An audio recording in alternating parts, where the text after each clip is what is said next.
Доброе утро, дорогие телезрители! Мы рады видеть вас вместе с нами. С вами Евгения Гурлева. И Максим Гоголев. Сегодня вроде как первый рабочий день на этой неделе, но не понедельник. Сегодня вторник, 25 февраля. Да, тем не менее, после выходных, да, скажем так, Да, немного да. затяжных. Надеюсь, вы хорошо отдохнули. Давайте памятные даты вспомним, какие у нас сегодня. Сегодня в католических странах отмечается Марди-Гра, или дословно жирный вторник. Праздник отмечается во всех странах мира во вторник перед пепельной средой и началом католического Великого Поста. Предшествующего Пасхи празднику предшествуют долгие и тщательные приготовления. Хозяйки готовят много вкусных и сытных кушаний, но все празднование должно закончиться до полуночи. И сегодня, как правило, карнавалы и народные гуляния завершают звон колоколов главной церкви города, который также оповещает и о начале Великого Поста, времени покаяния и воздержания. Да, действительно, опыт Пасхи и традиции Пасхи, они есть в каждом народе, называются просто по-другому. Да. Ну, а также сегодня, 25 февраля, но в 1837 году Томас Давенпорт получил патент на усовершенствование двигательной техники с помощью магнетизма и электромагнетизма. Страшно звучит? Что же это такое, спросите вы? На самом деле, деревенский кузнец, электрик-самоучка из американской глубинки Томас Давенпорт, изучив электромагнит Джозефа Генри, изобрел мотор. Это был первый роторный электродвигатель постоянного тока. И в 1835 году Томас Давенпорт демонстрировал публике модель круговой железной дороги, по которой ездил маленький локомотив. Длина этой дороги была всего 1,20 метра. Ну а позже изобретение стало применяться на рельсовом и безрельсовом электрифицированном транспорте, в подъемных кранах, на прокатных станках и в устройствах автоматики. Вот так вот простой кузнец сделал такое великое себе имя. Ну что ж, мы сегодня поговорим про алименты, поговорим о собаках с кинологами. И в последнем блоке поговорим с театралами о красных флагах. На самом деле там не только театралы, не только музыканты, но еще очень большой пласт людей, которые связаны с музеем и с Великой Отечественной войной. Ну вот, так что будьте с нами. Также мы хотели бы напомнить вам, что у нас работает номер WhatsApp 8 914 279 22 62. Отправьте нам с вашей новостью поздравления вашим родственникам или друзьям. Ну что ж, друзья, да, просыпайтесь, давайте посмотрим, какая погода есть у нас на сегодня в Якутске. Мы не совсем в курсе, что творится в республике, видимо, все еще отдыхают. Ну так, на 6 часов утра в городе Якутске было минус 26 градусов, днем ожидается минус 18, совсем тепло. Давление утром составляло 756 миллиметров ртутного столба. Ветер северо-западный 1,3 метра в секунду.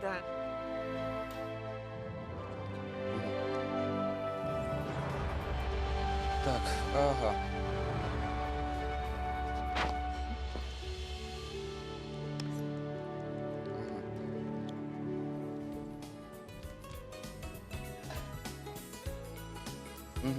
Также мы хотели бы напомнить вам, какой еще сегодня праздник есть. Блины можно по праву назвать нашим народным лакомством. Даже в Масленицу существует традиция приготовления и поедания этого вкуснейшего мучного блюда. Однако в США пошли еще дальше. Местные блинофилы, как они друг себя назвали, придумали в 1950 году отмечать Международный день блина. Праздник выпадает на один день февраля и марта и сопровождается забавными гонками с блинами на сковородках. Кто первый пробежит всю дистанцию, все время подкидывая блины на сковородке, та хозяйка, забег проводится среди дам и считается победительницей. А потом все дружно поглощают оставшиеся на сковородках шедевры. Эта традиция насчитывает фактически 500 лет, и история ее появления весьма забавна. В середине 15 века одна жительница британского городка Олни пекла блины во время Великого Поста. Однако внезапный колокольный звон так ее перепугал, что женщина поспешила в церковь прямо со своей сковородой в руке. С тех пор блинные гонки стали ежегодными. Надо сказать, что американский панкейк больше похожи на наши оладушки. Они плотные и пышные, а вот русские блины тонкие и широкие зовут крепис. Однако все в зависимости от названия, мало найдет людей, которые бы не обожали эти вкуснятины. С маслом, со сметаной, с вареньем, семгой и с икрой. Ну, на самом деле, хозяюшки уже вчера начали блинный марафон, уже Да. вчера со сковородками по дому бегали. Так Мгм. что думаю, что сегодня продолжим. Завтра Мгм. расскажем, какой блинный день недели, как называется, да, Максим? Отлично, да. Так мы и сделаем. Что ж, у нас первые гости. Тема такая, ну, скажем так, злободневная, но, тем не менее, очень важная. Тема наша называется «Алименты». И у нас в гостях Евдокия Парникова, судебный пристав, исполнитель, и Ариадна Попова, также судебный пристав-исполнитель. Доброе утро. это Доброе во-первых. утро, девушки. Но тема действительно злободневная. Есть очень большое количество, скажем так, злостных неплательщиков, а Мгм. еще есть большой пласт тех, кто не знает о своих правах. Да. Давайте об этом Да, поговорим. какие да? же рычаги вы используете, чтобы, наконец-таки, должники оплатили? Добиться алиментов, да, добиться их оплаты. Ну, в соответствии с федеральным законом об исполнительном производстве номером 229, судебные приставы по алиментам в отношении должников, у которых имеется задолженность, выносят постановление об ограничении выезда за пределы Российской Федерации, временные запреты на пользование водительскими удостоверениями, составляют акт описи наложения ареста имущества, направляют постановление об обращении взыскания на денежные средства, находящиеся в банке или иных кредитных организациях. Также составляются административные протокола за неуплату алиментов по части 1 статьи 5.35, а также за неисполнение требований судебного пристава также составляются административные протокола по части 1 статьи 17.14 Кодекса об административных правонарушениях. Также в отношении злостных неплательщиков подготавливаются материалы для проверки. Если там имеется состав уголовного дела, то судебные приставы-дознаватели уже возбуждают уголовные дела по части 1 статьи 157 Уголовного кодекса и направляют в суд для рассмотрения. Мгм. Ну, по итогам 2019 года в отношении 170 должников уже возбуждены уголовные дела. Мгм. Хорошо, смотрите, девушки, но бывает, что люди полюбовно разошлись, платятся алименты, а бывает, что кто-то потерялся из родителей. Как вот узнать, какая задолженность по алиментам? Где посмотреть эту информацию? Вот по налогам мы смотрим на сайте налоговой службы. Свою задолженность вы можете посмотреть на официальном сайте Управления Федеральной службы судебных приставов по Республике Саха-Якутия в электронном сервисе «Банк данных исполнительных производств». Также можете скачать на своем сотовом телефоне приложение УФСП. Хорошо. Ну, И- даже приложение есть. Ага, Хорошо, есть приложение, пару да. слов, наверное, о том, сколько составляют алиментные выплаты на одного, двух, трех детей. Да. То есть какие-то вот Ну, нормативы как рассчитываются? Да, размер алиментов указывается в исполнительном документе по решению суда в соответствии с Семейным кодексом. Если должника имеется официальный доход, то взыскание алиментов производится в долях в части заработной платы. На одного ребенка это 1/4, то есть 25%. На двоих детей это 33%, то есть 1/3. И если трое более детей, то половина заработной платы. А что ж, если человек работает неофициально, как С рассчитывается? черной, так говорится, зарплатой в Да, конверте. если у должника не имеется официального дохода, то мы берем средний доход по заработной плате России. То есть на сегодняшний день составляет 46 320, где-то так, 380 И рублей. такой вопрос еще. Бывают ли алименты на родителей? Расскажите. Да, разумеется, есть алименты на содержание, на содержание родителей. Так, согласно Семейному кодексу, каждый совершеннолетний ребенок, достигший совершеннолетия, обязан содержать и заботиться о своих родителей. Но если такового нету, то родители могут обратиться в судебном порядке о взыскании алиментов. Но если судом будет установлено, что родители уклоняли в свое время от обязанностей своих родительских обязанностей, то суд может им отказать. Ну, вот какие вопросы там обсуждаются? Вот мне это просто интересно. Да, наиболее частые, Как- какие, как- скажем как так, всё это проходит? судебного рода коллизии вы наблюдаете в процессе работы мужчины чаще, скажем так, задолженники, женщины ли случаются ли такие, скажем так, случаи, что женщины должны по алиментам? Да, Как часто случаи с родителями, то есть, что родители Ну, большинство в требуют? отношении мужчин в основном Мужчин, да. исполнительными Ну, конечно. документы поступает, но женщины тоже не исключение. Да, также Мгм. поступают исполнительные Мгм. листы. Мгм.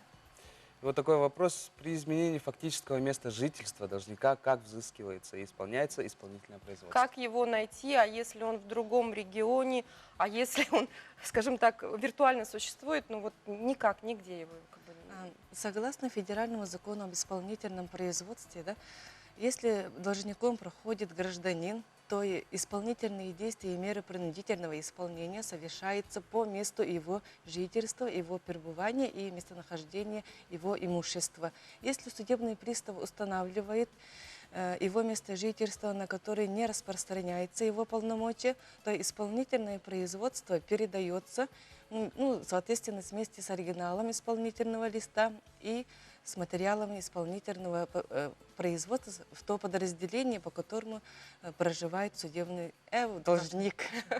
Ну, я слышала, что есть еще такие, скажем, ну, вопиющие, наверное, случаи, когда человек действительно осознанно уклоняется, имущества у него нет, нигде он не работает. Вот такие случаи. как Вот с ним что делать в таком случае? Но если должник скрывается, то мы по исполнительному листу указанному адресу выезжаем 2 раза Мгм. и подготавливаем материалы уже для подачи в розыск Мгм. по Мгм. исполнительному производству. Ну, то есть в любом Да. случае Объявляется найдется в розыск. человек. Да, Всё и равно по найдется, итогам вот этого Всё равно розыска, долг как, копится. что он да. получает, скажем так, какое Ну, воздействие? Сначала административный протокол составляется, Мгм. потом, если по истечении более 2-3 месяцев все равно не будет выплачивать алименты, то уже уголовное дело Мгм. возбуждается. Ну вот какие доказательства должны быть получается, с той стороны, которая обвиняет? Да, какие документы нужно Да. собрать, чтобы подать, скажем так, на алименты или Да. вот на вот эти вот уголовные, скажем так, действия? Если у должника не имеется ни одного платежного поручения Мгм. в пользу взыскателя, например, Мгм. или расписок о том, что он когда-то Что-то выплачивал передавал алименты, или да, что-то, да? тогда уже состав есть Ну и тем правонарушения. более, если не смотрит, да, Да. не забирает ребенка, Да, всё скажем так, равно. не заботится и не озабочен И от воспитанием взыскателя ребенка. тоже берем как бы объяснительные, то, что действительно не оплачивал алименты, должник. Мгм. Мгм. Ну что ж, девушки, Пояснение. большое спасибо, что пришли. Очень Это было надеемся, что информативно, работы да. будет у вас меньше, что у нас все алименщики будут осознанными, Мгм. потому что все-таки они же растят своих детей. Да. Ну а мы продолжаем Что эфир, ж, друзья. Да, у меня такой вопрос, Евгений. Сколько, как ты думаешь, миров существует? Ну, согласно официальной науке, всего один. Да. Ну вот, а я считаю, что миров ровно столько, сколько и людей. Например, это мир детей, Да, да, мир животных, да. Внутренний мир, мир фантазий. мир фантазий, мир поэтов и особенно мир художника, потому что я считаю, что художники видят этот мир совсем по-другому. Сбылась мечта моего детства, и я сейчас нахожусь в мастерской настоящего художника. И сейчас мы поговорим с Ириной Микумяновой, с очень уважаемым художником нашей республики.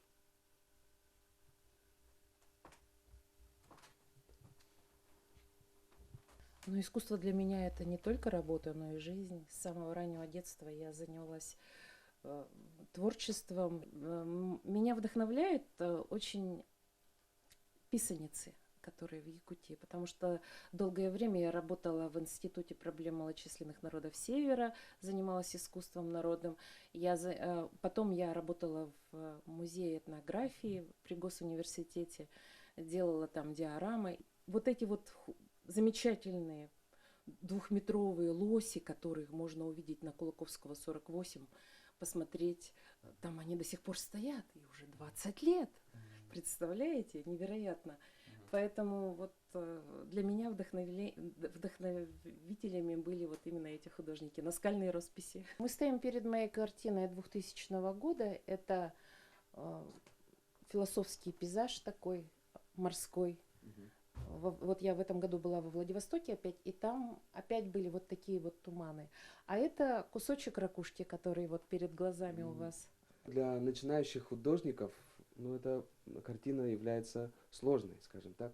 На что нужно обратить молодому художнику? Нужно вот для того, чтобы стать художником и замечать какие-то детали, которые просто простой человек, возможно, не увидит. Но я думаю, что молодым художникам надо сначала изучить азы, потому что вот я говорю, есть школа фигурного катания сначала, да, мы изучаем какие-то азы, а уже потом высший пилотаж и вольная программа. Ирина, скажите, а что важнее? Природный талант или вот именно наработка умения? Я думаю, что и то, и другое очень важно. Раньше нам говорили, что 90% труда, 95%, наверное, даже, и там, ну, чуть-чуть совсем таланта нужно. Но, как правило, это сосуды сообщающиеся, потому что если не хватает таланта, то человек может взять трудом и наоборот. И вот у нас в руках последние работы Ирины, и мы бы хотели показать и вообще поговорить о них. На что нужно обратить внимание? Ну, здесь сам сюжет, лошадь — это символ, тотемное животное наше. И здесь вот, посмотрите, они совсем разные все. Казалось бы, сделано очень быстро, но очень хорошая декоративная функция у этих работ. Много ли секретов хранят ваши картины? Ну, я думаю, да, потому что если нет загадки, если нет тайны, то это не очень интересно. А так, если каждый из, не то что секреты, энергию. Каждая работа, она таит в себе какую-то энергию, которую можно, как вот батарейку, взять и использовать. Только в отличие от батареек, она вечна. Потому что, когда делаешь работу, всегда вкладываешь в нее какую-то толику энергии, которую зритель потом может получить. И это очень интересно. Слушая рассказы мастера, просыпается удивительное желание жить. Жить во всех смыслах этого слова, творить, вдохновляться, замечать то, что раньше было незаметно. В мастерской художника побывали Максим Гоголев, Арсен Степанов, Новый день, Якутск. Ну Каждая вот, да. женщина на самом деле мечтает и может выглядеть лучше. Для этого существует хотя бы элементарно макияж. Естественно, нужно обладать какими-то базовыми знаниями, при этом не рассказывая про них, про свои секреты своим мужьям, подругам и так далее. Ну а уже на основе базовых знаний можно использовать некоторые лайфхаки, которые могут сделать внешность какой-то интересной с изюминкой. Давайте посмотрим, какие секреты нам сегодня готова рассказать Анжелина Монастырева. Доброе утро, меня зовут Анжелина, и сегодня я вам хочу рассказать несколько лайфхаков, которые непременно вас выручат в любой день. Итак, сейчас у каждой девушки в косметичке большое разнообразие декоративной косметики, но бывает так, что в самый нужный момент не хватает определенного средства. И тогда в такой момент можно применить некоторые хитрости, которые помогают девушкам по сей день. Каждая девушка знает, что такое помадка для бровей, но немногие догадываются о ее многофункциональности. Помаду можно использовать для контурирования лица и как тени для век. За счет сильной пигментации помады нам понадобится немного. Берем немного помадки, наносим на скуловую зону и тушуем. Можно комбинировать тушевку кисточкой. Ее преимущество в том, что она подстраивается под любой тон кожи. Смотрим разницу. Уже замечаем, что скуловая зона у нас выделена.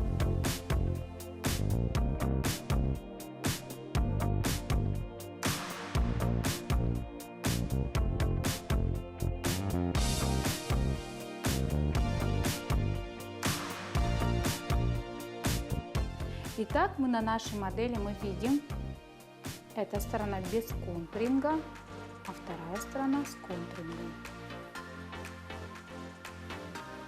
Чтобы помаду использовать как тени, берем на кончик пальца и похлопывающими движениями наносим на неподвижное веко. На глаз, на который мы нанесли помаду, взгляд стал более выразительным. Итак, мы видим результат. Контурирование лица и тени для век. Выглядит очень натурально и будет смотреться очень хорошо даже при дневном свете. Помадка для бровей оказывается универсальной полезной находкой, и я надеюсь, что мои бьюти-советы вам пригодятся. 21 февраля кинологической службе Якутии исполнилось 19 лет, и сегодня мы с радостью приветствуем в нашей студии Максима Александровича Ступникова, начальника Центра кинологической службы МВД по Республике Саха-Якутия, полковника полиции, кинолога, и Василия Александровича Шматова, инспектора-кинолога, старший лейтенант полиции. Доброе утро. И там вот у Доброе нас утро. сидит еще замечательный служивый пес Малыш. Доброе утро, как настроение? Настроение у нас всегда отличное, Бодрое, да? бодрое. Ну что ж, сразу перейдем к первому вопросу. По каким направлениям работают инспектора с собаками? Направлений, в принципе, не так много. Общий разыскной профиль – это основной профиль на данный Мгм. момент, получается. Поиск людей, пропавших без вести, там, скрывшихся с места происшествия, также поиск по следам крови. Ну и есть еще поиск человеческих останков. Тоже как бы есть направление, но вот сейчас разрабатывается так, ну, более так, как бы внимание мы уделяем сейчас на А данный момент. наркотические вещества в аэропорту? Также, да, есть направление, Ну вот просто я чаще всего там вижу. да, да. это собаки по поиску наркотических средств и психотропных веществ. Это прям отдельно, да? они Да, отдельно, получается, как вам объяснить-то? Не структура, отдельное отделение, можно сказать. Мгм. Есть специалисты. Малыш по какому, кстати, Общий разыскной профиль. И также есть по поиску взрывчатых веществ, взрывных устройств. Тоже отдельное отделение. Максим Александрович, ну 19 лет вроде бы как бы, если оглянуться вообще на историю МВД и всех служб, вроде и срок небольшой, но все-таки уже Конечно. почти юбилей. И вообще как была создана служба? Это 19 лет только в Республике Саха-Якутия создана кинологическая служба. Так, кинологическая служба МВД России в прошлом году отметила свое 110-летие. Ого. Так. А ранее вот в МВД Якутии у нас в 90-е годы служебные собаки использовались в подразделениях вневедомственной охраны, патрульно-постовой службы. Но в 2001 году был создан Центр кинологической службы. Все вы помните печальные события прошлых лет. Это серия терактов в России, это начало анонимных звонков о минировании тех или иных объектов соцкультбыта. Ну и также в страну валом начали завозить разного вида наркотики. Вот это все, значит, Как раз Да, пороги аккумулировалось, 2000-х, да? да, получается? пороги конец 90-х, начало 2000-х, возникла необходимость создания Центра кинологической службы. Потому что на сегодняшний день лучшего детектора по поиску взрывчатки, чем собачий нос, еще никто не изобрел. Хорошо. А вот- Смотрите, хочу доспросить. А до 2001 года у нас собаки были на балансе частных лиц, получается, или как? Нет, собаки были на балансе МВД, они, как я еще раз вам повторю, были в управлении вневедомственной охраны и в патрульно-постовой службе. Мгм. Также у нас сейчас собаки, конечно, все стоят на балансе МВД, кормят, ветеринарное обслуживание, то есть питание, предметы дрессировки, ошейники, намордники, живут? шлейки. У нас Центр кинологической службы, мы переехали в него в 2017 году, новый. Вольеры, теплые вольеры, уличные вольеры. То есть те собаки, которые несут службу на улице, как вот Малыш, например, он всю жизнь у нас живет на улице. Но у него такая шубка крепкая, я Ну, смотрю. потому что если одетый. собака живет в тепле, вы выведете ее на мороз, она просто работать Ну, не будет, она замерзнет. А вот как... те, Ага. те собаки, которые в основном работают по поиску взрывчатки в помещениях, там где-то наркотические средства, они живут в теплых вольерах. Мгм. Как отбираются вот щенки? Да, По каким кстати, критериям вы их выбираете? закупаете. Они же должны быть, если Максим, вот, не знаю, в курсе нет, но собаки, они изначально обладают какими-то свойствами, скажем, Я- способностями. Я отвечу вам на этот вопрос. Ранее, до переезда вот в этот новый центр, мы закупали собак в регионах России, в разных. Отбираем мы их комиссионно. Создается комиссия, есть определенные тесты, которые щенок должен пройти. И мы определяем комиссионно, годен он к дальнейшей дрессировке или нет. А сейчас, вот в данное время, мы получили такие условия. У нас есть свой щенятник, и есть 2 человека-кинолога, которые занимаются разведением, выращиванием, подготовкой, дрессировкой. То есть до года собачка, как у нас Щенячий рождается, воспитатель, да? это 2 у нас Щенячий патруль. кинолога. Это очень такой, вам скажу, творческий труд. Мгм. Они занимаются щенками до года, с периода рождения. Также комиссионно их отбираем на пригодность к службе. Потом в год они уезжают с кинологами в образовательные учреждения МВД России, где в полгода еще проходит подготовку А это где находится? кинолог. А в России всего 4 школы. Это Ростов-на-Дону, Уфа, город Егорьевск, Подмосковье и Владивосток. Василий, тогда к вам вопрос. вообще, вот малышу сейчас сколько лет, сколько у вас, есть ли у вас другие собаки, и ездите вот вы в эти спецподготовительные, скажем так, центры? Да, вот именно с малышом я, получается, закончил уфимскую школу Мгм. еще в 2011 году. Так, малыш, ну сколько, 10-й год ему. В принципе, собаки работают 8 лет. Мгм. Но если рабочее качество также присутствует, прошел определенный ряд проверок, то почему бы и нет? Мы оставляем собаку на службе. Ему жарко, я смотрю. Ему жарко. Да, а У вот нас в студии тепло очень. после, получается, когда собака выходит на пенсию, что с ней станется? Да. Хорошие руки, мы своих не бросаем. А сами инспектора себе забирают своих Да, напарников, конечно. скажем так? Если есть возможность, конечно, это Вообще, вот мне всегда казалось, что один хозяин, одна собака. Сейчас Ну, у вас конечно. сколько питомцев, скажем так? так. На данный момент 3 собаки. Вы ведете, да? Да, я веду. Одна заканчивает, получается, свою карьеру уже служебную, вот второй еще работает, и молодая собачка. Они не ревнуют друг к другу? Ревнует. Вы же пахнете Очень сильно по-разному. ревнует. Ага. Изначально малыш, были моменты, что он отказывался работать. Ну, Ты вчера с другой собакой Да, работал, да, не да, да. подходи А ко как мне. вы справляетесь с ревностью? ищем подходы так же, как и к людям. Где-то подошел, похвалил, погладил. У них Мгм. начинается конкуренция. В принципе, с одной стороны, это даже Это плюс. тоже, да, Кто лучше подстегивает? себя Да, проявит. да, да. Василий, смотрите, а график, ваш график работы, это какой? Ой, Сутки через сколько? Я вам не могу сказать точно, потому что у нас после дежурства занятия с собаками. Тем более 3 собаки, Мгм. сами понимаете, отдохнуть Как вот некогда. вы разрываетесь, да? Как сказал один умный человек, найди работу по душе, и ты не будешь больше работать. А сколько вы да. уже работаете? С 10-го года, да, в кинологической службе. И А вот до сих пор скажите, нравится. сколько преступлений раскрыл малыш? Статистику Не свою знаю. личную ведете? Нет, поначалу вел, потом просто сбился, и всё. Ну вот Поэтому- какой-то, может быть, такой яркий момент. Яркий случай, может Да. быть. Ну, то, о чем можно говорить в эфире. Да.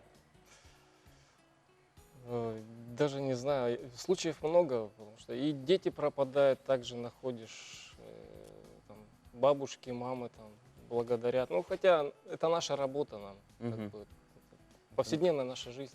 Для них Максим Александрович, ну, а, наверное, у вас есть какие-то данные вот за год или, может быть, за эти 19 лет, статистика? Ну, службы? что касается статистики за 19 лет, я вам сейчас точно здесь не скажу, но я вам скажу так, что, например, в 2019 году нами было раскрыто 235 преступлений Центром кинологической службы. Мгм.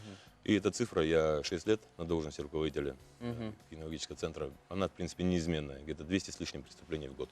Мгм. Ну, Максим, такая- а вообще сколько собак работает у вас? Сколько собака? Ну, собак работает. Вообще в Количество, службе да. сколько у вас? Вообще у собак? нас сейчас в службе, включая щенков, 40 собак. Мгм. 40. То есть у нас, как вот Василий уже отметил, есть это в основном собаки общеразыскного профиля, которые по следу ходят. Потом собаки, подготовленные по поиску наркотических и психотропных веществ, оружия, взрывчатки, боеприпасов. Ну, у кинологов, как вот мы уже говорили, по нескольку собачек есть. Мгм. А есть какие-то, скажем, ну вот я смотрю, что малыш, он овчарка, да? Только овчарки у вас служат? 95% овчарок. Почему? Остальные пять? Они очень адаптированы к нашему климату. Ага. Они переносят как и лето наше хорошо, так и зиму нашу хорошо. Такая универсальная порода. Ну, у Ну, нас а есть- если в центральной полосе России, какие еще могут собаки работать? Ну, в последнее время почему-то очень активно переключается на малинуа. Это бельгийская овчарка. Мгм. М. Почему-то она стала модная, но собачка очень такая, она очень активная, супер активная. Работать и Да, работать. у нас есть 2 малинуа. Они работают тоже по поиску взрывчатки. Ну, я думаю, Мгм. Максим, надо будет Да. съездить и снять сюжет, чтобы еще и Обязательно, на месте да. посмотреть. Пожалуйста, мы открыты и всегда готовы вас принять. Большое Спасибо спасибо, большое, что что пришли. пришли. Еще раз поздравляем вас с вашей датой 19 лет. Друзья, ну а вы не переключайтесь. После небольшой рекламы мы продолжим наш эфир. Да.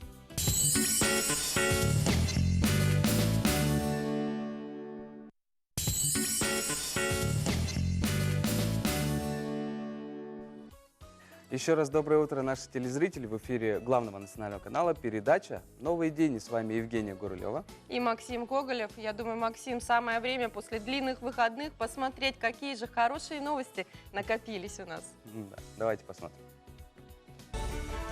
У нас же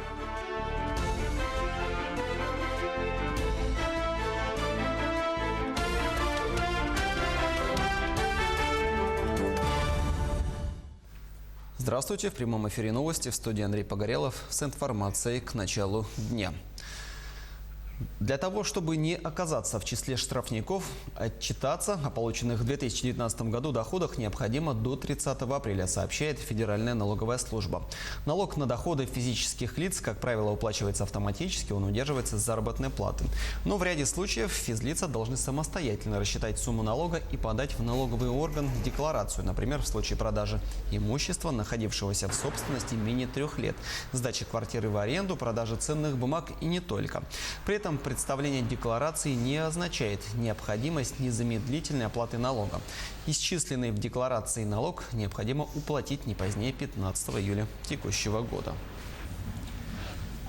Специальный приз получила Саскалахская школа из Якутии. Во Владивостоке завершился дальневосточный полуфинал всероссийского конкурса «Учитель будущего». В течение 3 дней 59 команд учителей из 11 регионов Дальневосточного федерального округа знакомились, общались, проходили конкурсные испытания и слушали лекции приглашенных спикеров. По итогам полуфинала были определены 13 лучших команд. В финале конкурса «Учитель будущего» победителей ждет заграничная поездка на стажировку и специальные образовательные события мастерской управления. Кроме того, команды победителей также получат в наставники известных популяризаторов науки, руководителей и методистов ведущих образовательных учреждений России. Мы уже давно являемся единой командой, и в этом конкурсе было важно участие каждого члена команды. И мы очень многому научились на этом конкурсе. Ну, можно сказать, что было нам тяжелее всего во 2-й день, когда мы работали до 9 часов почти, да? И были сложности в взаимоотношении с другими командами, но мы преодолели, потому что мы умеем работать с людьми. Нам подарили обучение на курсах, и мы надеемся, что обучимся, и у нас будет еще больше знаний для дальнейшей работы.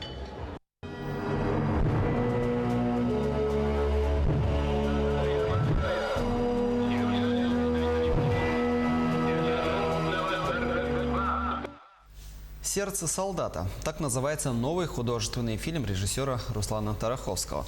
Действие картины происходит в годы Великой Отечественной войны и в наше время. Роли 2 главных героев исполняют скрипач Олег Уваров и артист Сахатеатра Дмитрий Татаринов.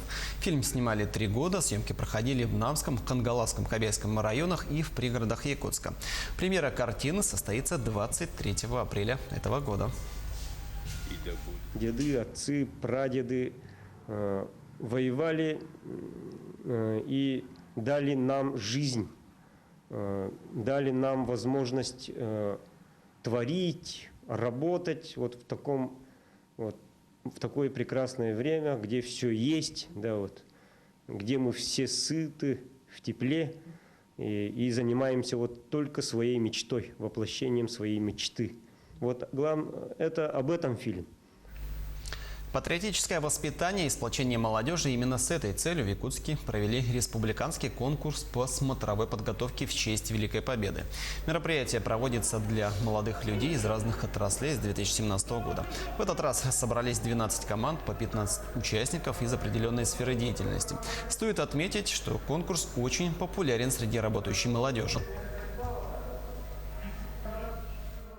С 2017 года у нас проходит республиканский конкурс строевой подготовки «Песни Великой Победы». Мы этим конкурсом хотим собрать нашу молодежь. Это патриотическое воспитание. Это единственное мероприятие в республике, которое проводится для молодых специалистов, для работающей молодежи. Мы постоянно проводим, мы всегда встречаемся с нашими ветеранами, с работающей молодежью. И вот основное такое большое мероприятие – это именно смотр строевой подготовки. Впереди еще много важной и актуальной информации. Не переключайтесь.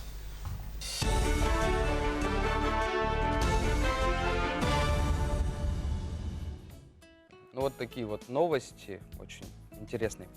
Сегодня на сцене Государственного академического русского театра, драмтеатра имени Александра Сергеевича Пушкина 25 февраля, то есть впервые в Якутске, состоится концерт ансамбля «Красные флаги», город Москва, с оркестром народных инструментов Арктического государственного института культуры и искусств. И у нас в гостях Лукин Владимир Витальевич, заместитель директора по экспозиционной и выставочной работе Центрального музея вооруженных сил Российской Федерации Министерства обороны. И Бугакова Валерия Валерьевна, генеральный директор ансамбля «Красные флаги», официального партнера Центрального музея военных сил Российской Федерации. Ну, первый Доброе главный вопрос, Доброе да, утро. к вам.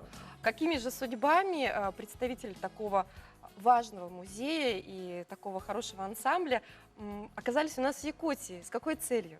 Ну, вы знаете, дело в том, что этот год знаменателен тем, что отмечается 75-я годовщина Великой Победы.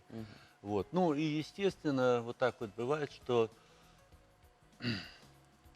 вот эта вот волна, может быть, да, вот такого патриотизма, всегда какая-то дата, она к чему-то людей подводит. Вот. Ну и, естественно, вот эта задача, например, патриотического воспитания, то есть не обязанность какая-то, просто работа, чем занимается наш музей. Вот. И так получилось, что у нас возникли отношения между Центральным музеем вооруженных сил и некоторыми организациями вот, Республики Саха-Якутия. Ну, в частности, это с Министерством внутренних дел Якутии, ну и Арктического института культуры и искусства. Кстати, еще один партнер в этом соглашении – это общественная организация «Юная армия». То есть, понимаете, вот такой большой спектр. И задачи, которые мы ставим перед собой, в общем-то, они не такие задачи, что вот необходимо выполнить. Вот. Это соглашение, то есть мы соглашаемся на то, чтобы вот вместе сотрудничать именно в этой области, в области патриотического воспитания. Вот. Ну, чтобы это не были какие-то обычные слова, естественно, мы подразумеваем конкретные действия. Ну, в частности, ансамбль «Красные флаги» вот приезжает. Центральный музей вооруженных сил сейчас рассматривает вопрос об организации выставок выездных. То есть есть шанс, что мы увидим здесь какую-то часть экспозиции? Ну, а как же, конечно. Это будет потрясающе. Вот, ну, это, конечно, я не говорю, что это будет завтра, но обязательно мы должны проработать тематику этой выставки, согласовать, в каком музее. Вот сегодня я тоже буду смотреть музеи. Вот. Ну, я так думаю, что, кстати, в Москве у нас очень тоже широко развито вот это движение юной армии, да? Вот я, когда приеду, я обязательно переговорю вот в этом главном центральном нашем управлении, вот расскажу о телевидении, о вас, о юной армии Якутии. Вот, и я думаю, что там тоже будут какие-то интересные Когда подписано или будет подписано вот это соглашение? Завтра. Торжественной обстановке? Торжественно, все будет подписано. Ну, по крайней мере, оно будет подписано, поставлена дата. Хотя об этом соглашении мы уже все знаем наизусть. Вот. Хорошо, Валерия Валерьевна. Но сегодня ожидается концерт, да, в Русском театре. Вот что ждет тех счастливчиков, которые попадут на него? Счастливчиков ждут наши замечательные артисты во главе с художественным руководителем Оксаной Корнеевской, очень известной оперной певицей, ученицей Галины Павловны Вишневской. Сейчас она ведущая солистка театра Немировича Данченко Станиславского и возглавляет, она является художественным руководителем нашего ансамбля «Красные флаги». Наши артисты мужчины, это выпускники Московской государственной консерватории имени Чайковского. Вот, ну, в общем, покажем все, ребята покажут все свои способности, все свои, раскроют, я надеюсь, скрытые резервы и ресурсы вокальные. Прозвучат известные хиты, я, наверное, бы так сказала современным языком, оперы классической, известные, будут сольные партии у ребят. Конечно же, замечательный блок, часть советской военной песни, классики нашей, Золотого фонда. Надеюсь, что жители Якутии оценят работу ребят, потому что у нас такой был перелет активный, насыщенный. Вчера день был выступление. Вы еще в процессе адаптации, а тут уже нужно зрителей поражать, да? Владимир, я бы хотел узнать немножко поподробнее про музей вооруженных сил. Да, расскажите. Как он выглядит, когда был создан? Да. Ну, в общем-то, в декабре прошлого года музей отметил свое столетие. И он был образован вначале как выставка Красной Армии и флота. Но многие знают Москву, даже так по картинкам. И вот его первое место расположения было здание ГУМа, главного универмага, и окна выходили прямо на мавзолей. Вот так вот, так сказать, это было первое помещение. Ну, ясно, что эти помещения не были приспособлены. Музей еще менял 3 места. Вот. Ну, а к 1965 году было построено новое здание на улице Советской Армии. И так получилось, что вот в этом месте театр Российской Армии, Центральный дом Российской Армии, ну и Центральный музей вооруженных сил. Вот. Так что вот такой культурный, скажем, центр. Ну и, конечно же, задача, вот то, о чем мы сегодня уже говорили, именно такое патриотическое воспитание. И этим пронизана вся экспозиция, потому что в основе любого музея это экспозиция. И наша экспозиция, она как раз и строилась на подвиге народа во имя собственной Родины. Ну, есть, естественно, и какие-то трагические странички в нашей истории открываются. Ну, и вот надо сказать, что одним из центральных таких предметов музейных, которые демонстрируется, Знамя Победы, которое было водружено над Рейхстагом в ночь с 31 апреля на 1 мая. И специальным постановлением Государственной Думы это знамя объявлено символом государственным, вот, и определено местом хранения у нас в музее. Ну, значит, есть шанс у нас, Максим, когда заработает вот это соглашение, что, возможно, конечно, в мечтах Знамя Победы это, ну, посмотрим, да, но остальные все и знаки, и оружие, да, вот наших генералиссимусов, возможно, нам посчастливится увидеть? Я думаю, конечно. А какие-то сроки вы ставите? Ну, во-первых, я скажу, что в этом и заинтересованы организации, с которыми мы сотрудничаем. Вот. И я думаю, что мы определимся со сроками в Якутии. В ближайшее в любом время. случае, мы в первых часах все это узнаем. Спасибо большое, Спасибо что пришли. большое, друзья. Если есть у вас возможность, приходите сегодня на этот концерт. Да, и не переключайтесь. А мы вас тоже приглашаем.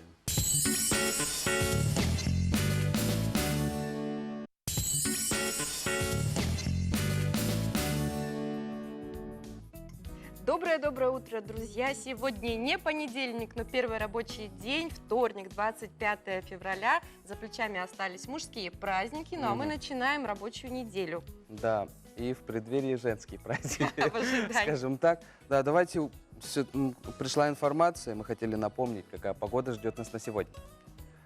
По данным Якутского управления по гидрометеорологии и мониторингу окружающей среды, утром центральные Улусы минус 17, минус 26, днем минус 11, минус 18, в Заречных минус 20, минус 27, днем минус 13, минус 18, в Южных минус 11, минус 13, днем минус 7, минус 9, в Вилюйских Улусах минус 13, минус 22, днем минус 6, минус 12, в Нижнеленских минус 23, днем минус 18, минус 19, в Западных минус 8, минус 12, днем минус 5, минус 8, в Колымо-Индигирских Улусах минус 27, минус 35, днем минус 22, минус 31.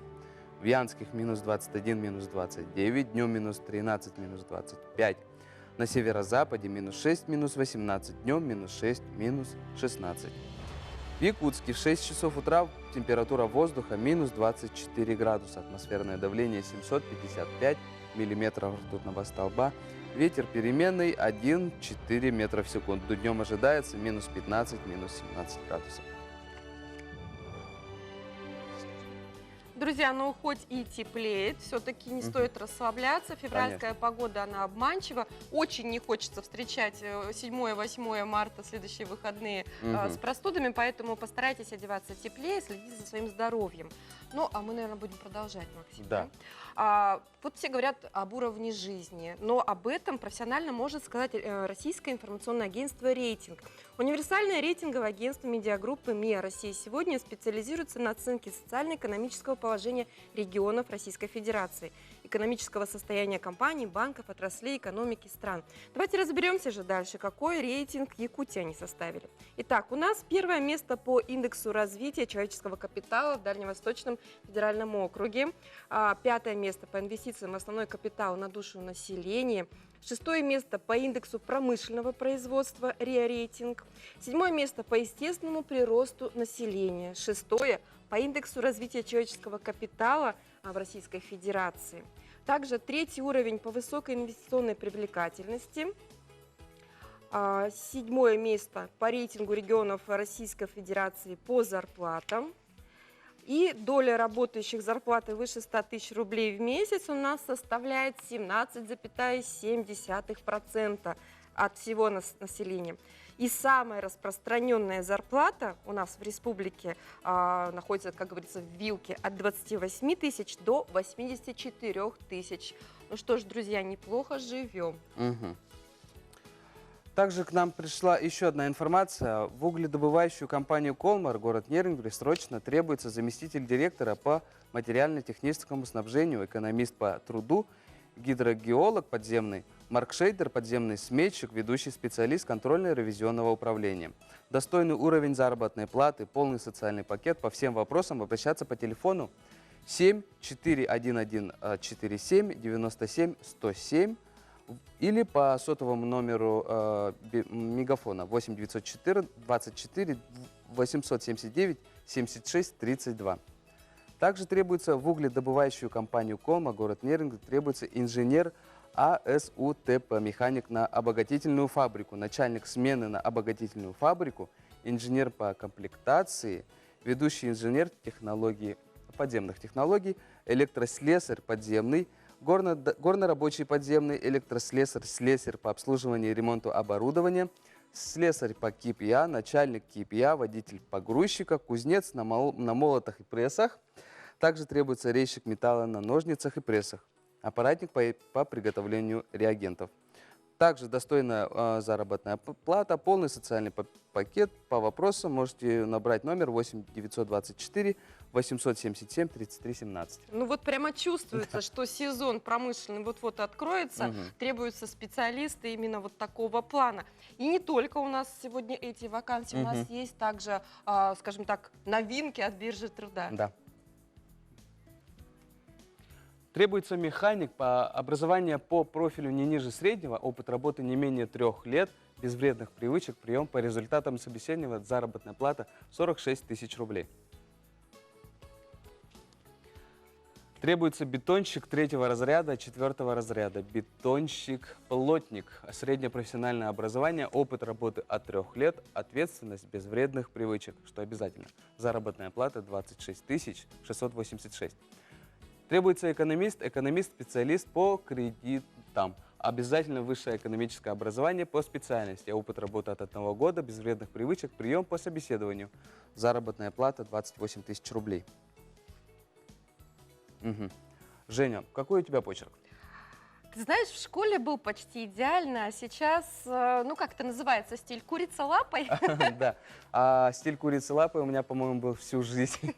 На самом деле почерк говорит в том числе и о вашем характере. У людей педантичных все буковки в ряд, все аккуратно, все выстроено. У импульсивных вот так, у оптимистов конец строчки всегда уходит вверх. Ага, давайте посмотрим, какие же есть виды. И как можно прочитать по почерку вашего коллегу.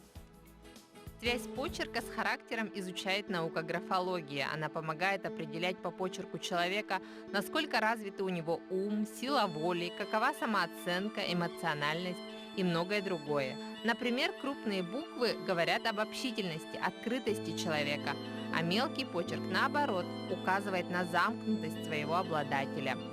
Угловатые буквы – признак эгоизма, а круглые – доброты и щедрости. Скорость написания, да, вообще характер написания зависит от нервной системы человека. А как мы смотрим на аккуратность, да, на расстояние между строками, на исполнение этих строк, на то, как они прямо идут, криво идут, насколько сильно идет нажатие, да, насколько человек обращает внимание на детали в почерке. Мы попросили наших коллег написать пару строк и с этими бумагами направились к психологу за анализом. Этот человек организованный, да, судя по тому, что у него строки идут прямо. То есть он может придерживаться порядка, правил. Размер почерка. Он крупный. Этот человек, он решительный, да, и любит, когда на него обращают внимание. Округленный почерк идет. Да, то есть это говорит о мягкости характера этого человека. То есть он может конфликты не обострять, да? Он может решать какие-то острые проблемы мягко. Образец номер 2 по сравнению с первым образцом тут строки строго не соблюдены, тут имеется в виду границы, да? То есть это говорит о том, что по большей части человек обращает внимание на суть, да? Он может пренебречь деталями, да? Скорее всего, здесь творческий человек, импульсивный человек, да, и у него быстрый почерк, то есть он любит быстро все заканчивать, доводить до конца. Здесь номер 3. Здесь видно, что человек старался. Мы смотрим на размер букв. Где-то они большие, где-то они маленькие. Здесь речь идет о том, что человек пытался создать впечатление. Но, судя по исполнению букв, этот человек, если он захочет, может быть аккуратным, да? Но он, скорее всего, больше творческий человек. Вот такие интересные итоги. Даже не зная человека, по завиткам, нажатию руки и многим другим особенностям можно очень точно описать даже незнакомого человека. Мария Павлова, Арсен Степанов. Новый день. Якутск.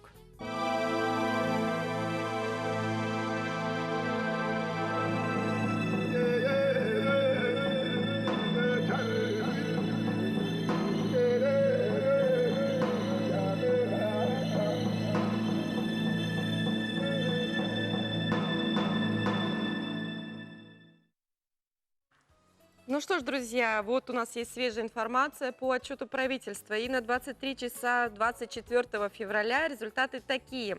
Отчеты прошли по графику и в штатном режиме. Верхоянский УУС 825 человек, прием граждан 95 человек, отчет завершен. Момский 162 человека, прием граждан 0 человек, отчет продолжается. Итого в 23 муниципальных районах и одном городском округе 279 населенных пунктов с охватом 19 381 человек. Прием граждан составил 989 человека, плюс 3 коллективных обращения. Ну вот такие вот новости, да? Кстати говоря, закончился карантин. Хорошая это или плохая новость, я не знаю, для кого как. Родители, вы, надеюсь, прочитали все уроки, которые задавали наши учителя.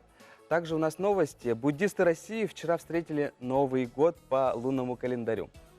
Год белой металлической крысы. Вот почему белая металлическая крыса, это, для меня это загадка. Завершением предыдущего года, года желтой земляной свиньи, тоже не менее интересно, закончился в традиционном буддизме. В буддизме 12-летний цикл начинается новый. Мышь, как животное, символ года, стоит в нем первой и олицетворяет новый жизненный этап. Кроме того, мы сумеем в следующем году стать радужнее, спокойнее, жизнерадостнее под покровительством доброй и тихой и скромной мыши. В России Восточный Новый год, как его называют, Сагалган, широко отмечается жителями Бурятии, Забайкальского края, Усть-Ордынского бурятского округа. Здесь и в честь праздника введен дополнительный выходной день 25 февраля. В дни Сагалгана принято навещать близких и родных, причем обычай таков, что младших навещают старших. Это дань уважения, возможность побольше узнать о своем роде и познакомиться с другими родственниками. Почетными угощениями в дни торжества является белая пища из молочных продуктов и мясного блюда. Значит, надо есть белую пищу. Творог, молоко и напитки из этого. Сагалган, кстати, переводится как «белый месяц». Белый месяц. Белый месяц, друзья. Ну вот, жаль, что мы не в Забайкальском крае, был бы у нас и сегодня выходной. На самом деле, друзья, наша программа подходит к концу, но хочется напомнить вам о очень уникальном проекте, который сейчас выходит на нашем канале. Это программа «Сила духа». Она идет с понедельника по четверг в 9 вечера. И если вы сейчас по каким-то причинам чувствуете себя немного в депрессии, у вас опустились руки или вы потеряли надежду на лучшее, пожалуйста, посмотрите эту программу, посмотрите, какие истории бывают у людей. Это вас воодушевит, и вы поверите в самое лучшее. Да. Посмотрите, это хороший жизненный опыт, и он даст вам сил, чтобы преодолеть свои трудности. Герои просто замечательные, действительно, они вот наполняют энергией. Дублируются на Ютубе также, кстати говоря. Да, друзья, смотрите наши выпуски на Ютубе. Если что-то пропустили, если хотите что-то еще раз, скажем так, посмотреть, Да, подписывайтесь на наш Инстаграм. и Хорошего задавайте вам нам дня. вопросы. До встречи.